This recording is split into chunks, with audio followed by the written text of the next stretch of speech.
Welcome to Todd Talk. Today I'm going to tell you about the time I saw a dead seal. Todd Talk is brought to you by Moblimity. We're a cult. So ever since I was a young person, I have gone camping. Used to go camping with my family, have gone camping with friends and solo as an adult.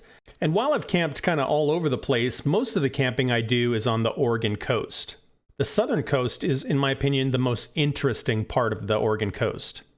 Mainly because it's very geologically dramatic. There's these big rocks and, you can see the tectonic plates doing their thing, and it's really picturesque and very, very cool to see. There's one campground on the southern coast that is at the end of a very, very long road that just dead ends at a cape. A cape is basically a big cliff that overlooks the ocean. And all around this cape, there are different beaches. Some of the beaches are very sandy and family-friendly. Some of them are a little bit more remote or rocky.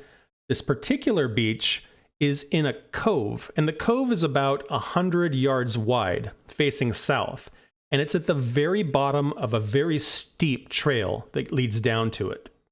While the trail is paved, it is kind of out of the way, and it is steep enough that I think most people might not bother to go all the way down there, especially if you were older or afraid of heights or had little kids who you didn't want falling down the trail. So I don't think it gets visited nearly as much as the other beaches. The thing that's neat about this cove is it sort of catches everything. As stuff kind of drifts by, it gets scooped up by this cove and it all washes up on the beach. So you find all kinds of neat things like big pieces of driftwood, all kinds of seaweed. You find really cool rocks and things that have fallen off boats. And the beach is just littered with stuff. So there was one year I went down there and the beach was really just busy and littered with stuff. It was a very, very high tide, and I think there had been some storms. And as I was down there, I was just poking around, and there's just tons and tons of seaweed and driftwood and, all kinds of crazy stuff. And as I'm walking along, I see something really peculiar.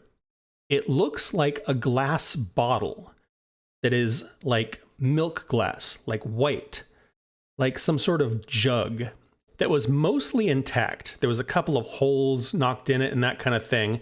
And it looked like this large glass bottle was stuck into the end of a log. Now, I'd never seen a white glass bottle of that size, and I also don't understand why somebody would take it and stick it into the end of a log. But that's what I saw. And it is the most bizarre thing I've ever seen. How did this weird white glass bottle end up here? Where did it come from? How did it not break into a million pieces? And why would somebody take it and affix it to the end of a log? So I got like 2 feet from this thing, and I'm kind of looking at it and examining it, and I'm like, what is this? So I stand up and I take in a little bit of the surroundings, and I realize this is not a log. This is a seal. And that's not a bottle. That's its skull.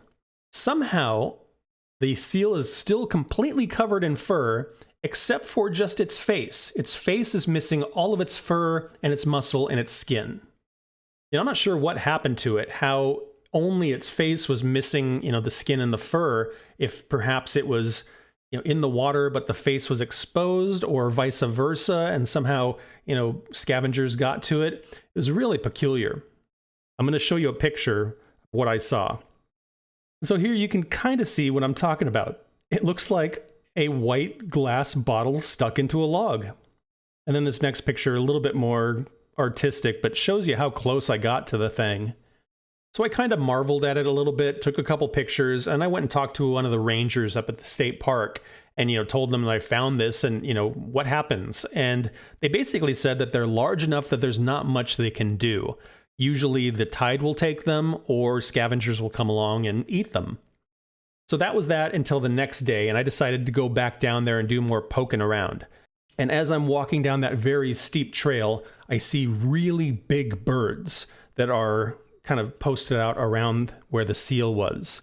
And as I started walking down the beach, they started to scuttle away a little bit.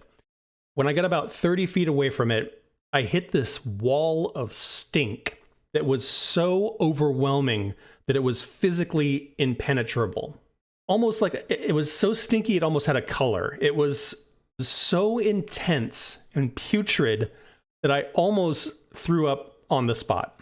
My nose and my eyes and my salivary glands, just everything went insane to try to wash this odor out of my face. It had been sitting in the sun all day, and, the birds had pecked a couple of holes in it and that sort of thing. And that was just enough to release whatever vileness was inside this thing. I recoiled back and I took like these deep gasping breaths to just try to clear out my airways, and I could not get anywhere near that thing. The only other time I've ever smelled anything that disgusting was when I was much, much younger. I was doing some house sitting for my folks. They were on vacation. And typically all I would do is I would go over, I'd water their plants, I would get their mail, and I'd sit and I'd watch TV for a while. So one night I go over there and I pop the key in the door and I open it up, and inside immediately is that smell of death. It's an unmistakable smell. It's really dark and sweet, and it really kind of rattles you. So my first thought is maybe an animal got in their house and died. So I start walking room to room to see what is going on. And when I get to the kitchen, what I realize is I had left the freezer door cracked ever so slightly.